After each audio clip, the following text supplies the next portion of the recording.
afternoon and thanks for joining us. I'm Judy Simpson. Parenting is undoubtedly one of life's toughest jobs. It's also one of the most rewarding. While there's no owner's manual that comes with being a parent, research shows that strong family relationships have a positive influence on children. My guest this afternoon is researching family relationships. She's here to share some tips on parenting and to explain her new research study. I want to welcome Dr. Alice Schermerhorn. She's a psychology professor at the University of Vermont, and she's launching a study that explores family relationships in children. Thanks so much for being with us. Thank you. Why study family relationships in children? Well, family relationships play a huge role for children, and they can really set up a solid foundation for children, helping them really launch their development. But the flip side of that is that family relationships, if there are negative aspects of them, that can be really challenging for children too. So we need to know more about all of that. And there's some evidence suggesting that effects on children can be greater for younger children than for older children. But it's really complex, and we need to know a lot more about all that.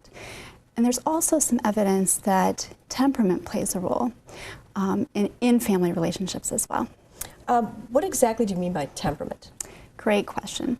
So temperament is kind of an early version of personality. It refers to how we respond to things happening in the environment.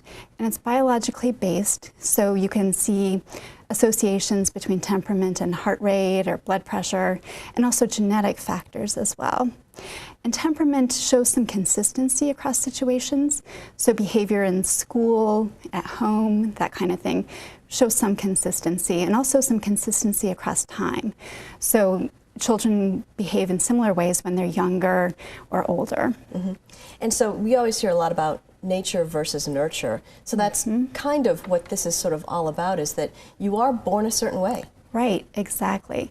So temperament is what children bring with them into their experiences. Which explains why you can have several children in one family, parents who set the rules or behave one way, and each child will react to that a little differently. Exactly, that's exactly right. And so children really bring with them these temperament characteristics that influence their behavior in social relationships, including family relationships, and lead them to respond in potentially very different ways to the same kind of parenting.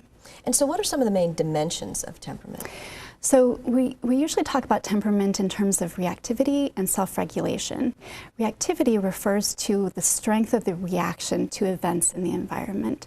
And so that's broken down into positive emotional reactivity and negative emotional reactivity.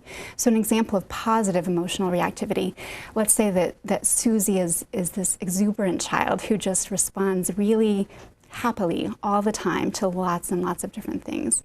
And in contrast, Lucy is just much more low-key and just doesn't show as much positive reactivity. And then self-regulation refers to how well we can control our behavior, our responses to different events. So an example there would be Tommy. Let's say he has trouble with self-regulation. An example would be if the teacher tells him to stop doing something, he's going to have more trouble stopping than another child. Let's say Joey, who is able to just stop in that situation. He's well organized, he brings the things that he needs to school, and so forth. So a teacher or a parent knowing this, and through some of the research that you're doing, can have some tools to use to say, okay, this isn't going to work for this child. I need to change tactics and try something else. Exactly. So a child who has difficulty with self-regulation needs the parent to be really firm and really set firm limits on the child's behavior. Consistency is also really important for these children especially. They really need, you know, if a behavior is punished in one situation, that same behavior, if it occurs again, should be punished again the next time. And parents also need to be good role models for their children. And then the other thing that's really important for these kids especially is to get plenty of sleep. That turns out to be pretty important for them too. So what do we know about temperament and family relationships? So there's a lot of interplay there. So when parents show warm parenting and are really responsive to their children's needs, that predicts less child negative emotional reactivity. But the reverse also comes into effect. So when parents are more negative, that predicts more child negative emotional reactivity. And then children also elicit differences in parenting. So when children engage in more negativity themselves, their parents respond with more negativity. It's a two-way street. Exactly. Yeah. And so, but even sometimes parents' best efforts to be warm and open and loving with the child sometimes still isn't enough, which can be, I would think, very frustrating for the parents saying, you know, what am I supposed to do? It can be really frustrating, and parenting is one of the most challenging tasks that we face. And my advice, based on the empirical literature, is partly just to spend time with your children doing things that you both enjoy. And that can be things, big things, like a great vacation, but it can also be little daily things, you know, just spending time talking, doing household tasks together. All those kinds of things give parents a chance to understand their children's strengths, learn more about them, develop communication skills, share values, all those kinds of things. Right, and just without the pressure of time or a time limit. I mean, it seems like, you know, we're always rushing from one thing to another, you know, regulations in schools, and we have this appointment and that appointment. So just, you know, take the clock out of the equation and just spend some time. That's exactly right. What advice do you have for parents who have children that might have more trouble controlling their behavior, though? Yeah, so I think for those children, they really need firm control and lots of consistency. It's important not to get into coercive cycles with those children where the child does something negative and then the parent responds in a negative way, and both sides have to kind of keep ratcheting it up a bit. And also to really tune into the positives with these children. It's so easy to be focused on the negatives, but these kids especially really need to have their positives recognized. And so what about kids who might be shy? Shy kids really need warm, gentle parenting. And the thinking there is that for these children, any parenting that seems at all harsh to them can be so emotionally arousing that it makes it hard for them to really tune in to the meaning of what the parent is trying to communicate to them.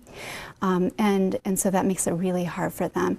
And these children also might tend to have parents who are more anxious. So if that's an issue for parents, then they can get help for that. And across the board, I would encourage parents to get help for, you know, child behaviors that are just beyond what they're able to really manage. Because there are certain keys that I mean, your research is trying to unlock for folks to say, you know, if this is the way the child is behaving, try this, try something different. And that's really kind of what it's all about, to find that key that's going to work. Exactly. It's all about goodness of fit, you know, finding a parenting strategy that fits the child's characteristics.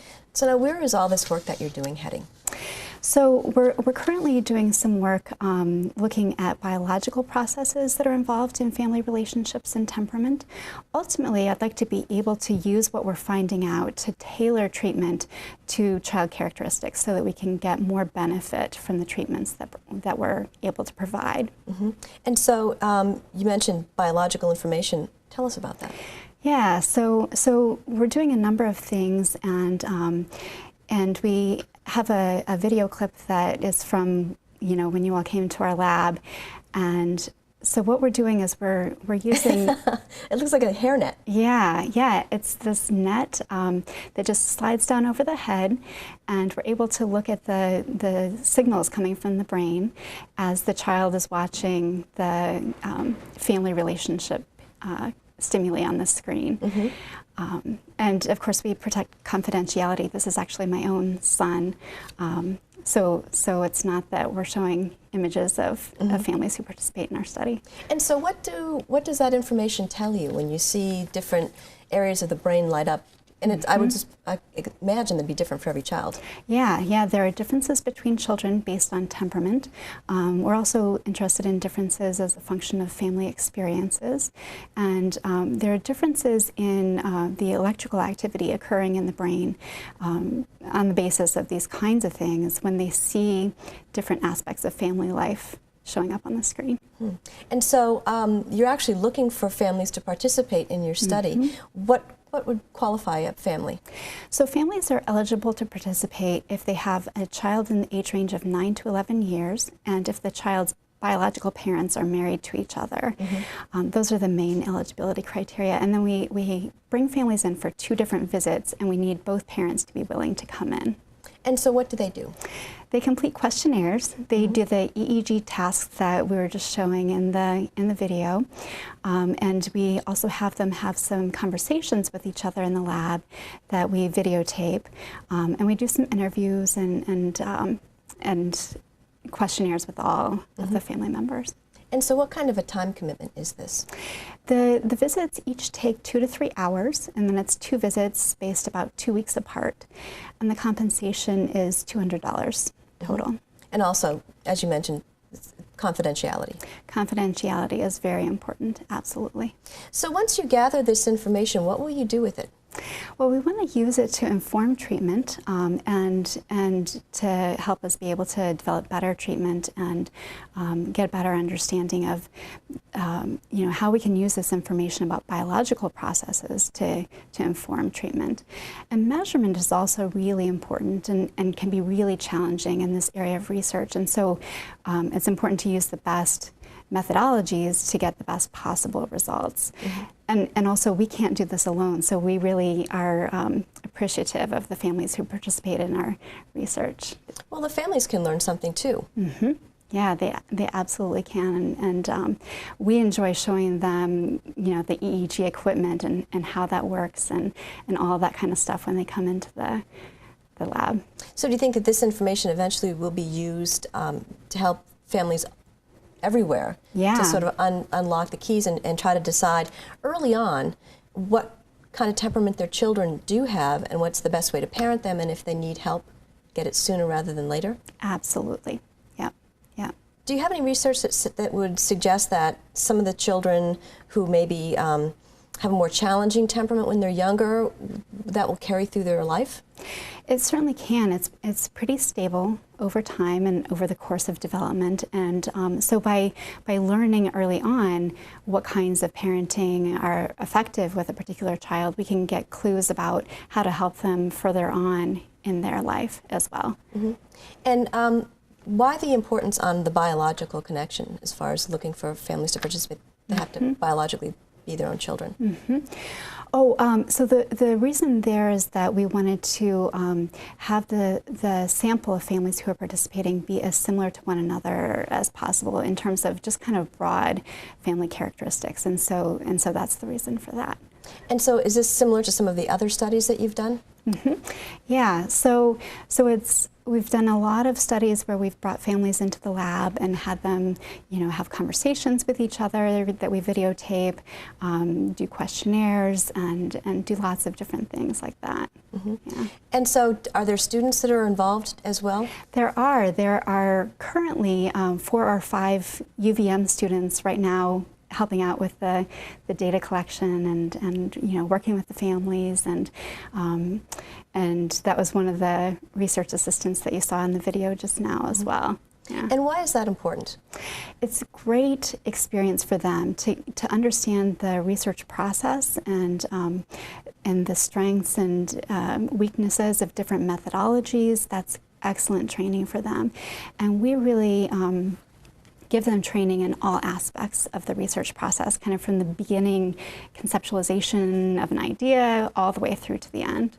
So once again, why don't you tell us a little bit about the study and the families that you're looking for to participate? Yeah, so we're looking for families with children who are kind of middle school age or maybe just a little bit younger, and families who are, the parents are married to each other and able to give us a couple hours of their time to come into the lab on a couple of different occasions. And how can somebody contact you or find out more about the study? Yeah, so they can contact us by calling the lab at 802-656-4722, and the number's on the screen there as well.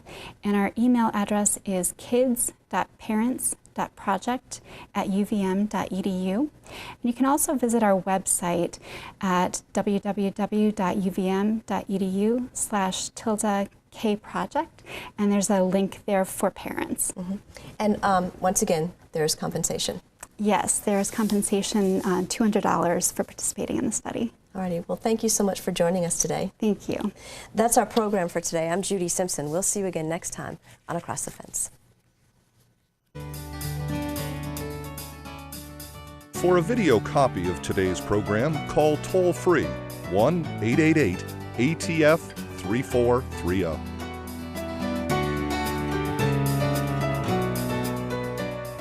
Across the Fence is brought to you as a public service by University of Vermont Extension and WCAX-TV.